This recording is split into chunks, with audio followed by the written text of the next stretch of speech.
자, 몸집이 크면 알아서 표도 2장 사라. 아니, 미국의 한 항공사에서 내려온 공지입니다. 당장 내년부터 이게 시행 예정이라서 세계적으로도 상당히 논란인데요. 허지연 변호사, 아니 어디서 뭘 어떻게 바꾼다는 거예요? 미국의 저가 항공사 사우스 웨스트 항공에서 예. 승객에게 티켓 판매 정책을 바꿨습니다. 어떻게 바꿨냐면요. 양쪽 팔걸이를 모두 내린 상태에서 앉았을 때 승객의 체격이 옆자리를 침범하는 정도다. 그 정도로 크다라고 하면 예. 옆자리 티켓까지 추가로 구매를 해서 좌석 2개에 앉아서 가야 된다는 겁니다. 지금 보잉 737 좌석 기준을 보고 계시는데요. 예. 가로 세로 39cm에서 45cm 정도로 알려지고 있거든요. 근데 여기에 들어가지 않을 정도로 체구가 크다면 이제는 티켓 한 장을 더 구매를 해야 된다는 겁니다.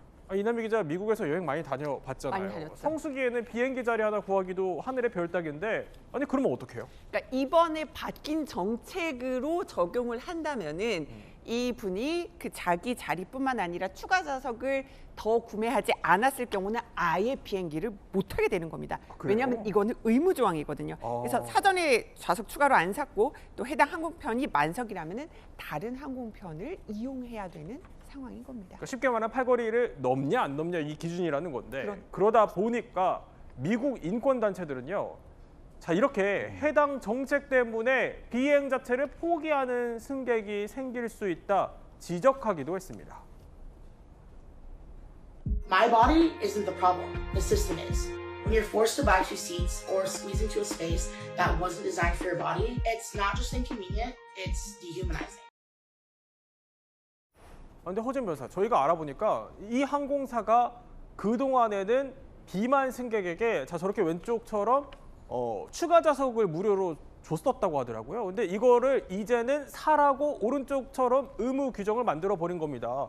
이렇게 정책을 바꾼 데에는 이유가 있을 것 같은데요. 결국에는 수익성 때문이죠. 비만 승객에게 추가 좌석을 무료로 제공한다고 하면 한 사람 더 태워갈 수 있는데 그렇게 되지 못하는 것이잖아요. 그러니까 그 자리에 관한 어떤 수익 자체를 포기를 해야 되는 상황이기 때문에 어쩔 수 없이 저렇게 정책을 바꾼 상황이라는 생각이 듭니다. 이 항공사가 올해 상반기 매출 손실이 무려 6%라고 하고 네. 올해 순손실을 기록한다 이런 전망까지도 나오고 있거든요. 그래서 좀 이 어려움을 타개하기 위해서 지정좌석제도 도입하고 무료 수화물도 유료로 바꾸고 여러 가지 정책을 써봤지만 수익성 제고가 잘 되지 않아서 결국에는 유료 좌석 구매까지 이르는 것으로 보이고 특히 네. 델타 항공이라든가 유나이티드 항공 같은 미국의 대표적인 대형 항공사들이 2009년부터 이런 정책을 시행하고 있었다고 해요. 그래서 사우스 웨스트 항공에서도 이렇게 정책을 바꾼 것이라는 생각이 듭니다. 자, 이 정책이 계속해서 논란이 이니까요. 어떤 반응들이 나오냐면요.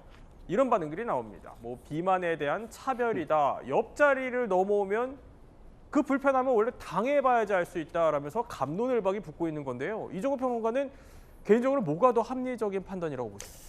글쎄요, 너무 강제하면서 2 좌석을 모두 다 사게 하는 것, 이건 사실 인권적인 문제가 좀 있다고 봅니다. 그렇다면 항공사에서도 자신의 어떤 수익을 어느 정도 보장을 하면서 예를 들어서 옷 사이즈처럼 예. 엑스라지 클래스 같은 것, 그러니까 조금 더 큰 어떤 그런 좌석들을 이 비율 같은 거로 계산을 해서 몇 개만 이렇게 마련해 둔다고 한다면 예를 들어서 저런 분이 뭐 30% 이상 탄다 이런 일은 없지 않겠습니까? 그러니까 그런 어떤 좀 더 유연한 그런 좌석 제도를 마련하면 어떨까라는 생각도 듭니다. 아니 뭐 사실 이남희 기자, 버스나 기차와 다르게 비행기는 이게 장거리면 상당히 오래 타야 되니까 또 힘들잖아요. 그렇다 보니까 이런 논란이 더 불붙는 것 같기도 하고요. 그러니까 조금 더 또 비만 인구에 대한 세심한 배려가 필요한 것 같아요.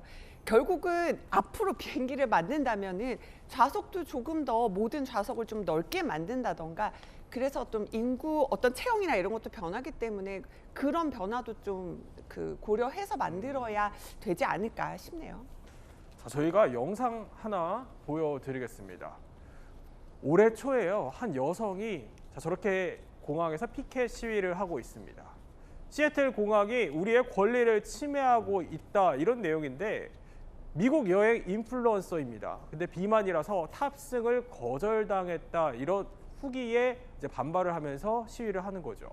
문제는 그런데 전 세계적으로 비만 인구가 계속해서 느는 추세라는 점입니다.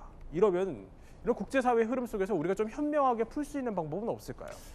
글쎄요, 여러 가지 어떤 그런 그 시스템을 고민을 해봐야 될 것 같아요. 저 경우는 정말 많은 어떤 공분을 일으켰습니다. 아이의 탑승을 제한해 버렸잖아요. 그런데 한 가지 제가 2013년도부터 사모아 항공 예를 좀 들어드릴게요. 네. 사모아 항공의 사모아 에어라는 항공사는 아이의 1kg당 $1 이렇게 받는 거예요. 그러면 예를 들어서 40kg의 여성분은 $40만 내면 되는 것이고요. 80kg의 남성은 $80를 내는 것이고, 네. 그러니까 키로수에 따라서 아예 그렇게 유연하게 했는데, 처음에는 비판을 받다가 나중에는 아니 획일적인 것보다는 그러면 몸이 가벼운 사람은 더 혜택을 받는 거 아니냐라고 받아들이는 케이스도 있었다는 거죠. 이남희 기자는 동의하지 못하는 것 같아요. 아니 만약에 지금 그 얘기를 지금 또 다른 분이 하시는데 임신부인 경우는 또 어떡하냐 뭐 여러 가지 지금 얘기가 나오는데 그 부분도 좀 논란이 될 것 같아서요. 일단 네. 새로 만들어진 비행기에 대해서는 좀 새로운 설계나 이런 것들이 필요할 것 같습니다. 허 변호사 어때요?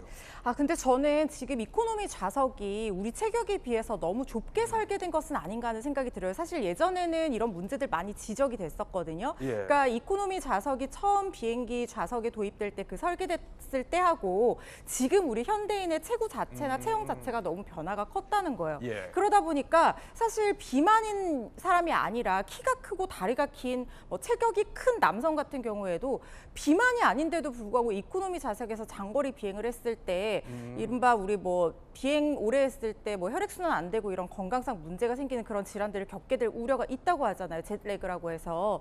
그런 것들을 우리가 좀 고려를 한다고 하면 단순히 체구나 체격을 가지고 추가 요금을 내는 것에 앞서서 우리가 이코노미 좌석 사이즈 자체를 조금 더 늘리는 것도 생각해 볼 필요가 있지 않나 싶습니다. 네, 이렇게 또 오늘 이야기 핵심만 살펴봤습니다.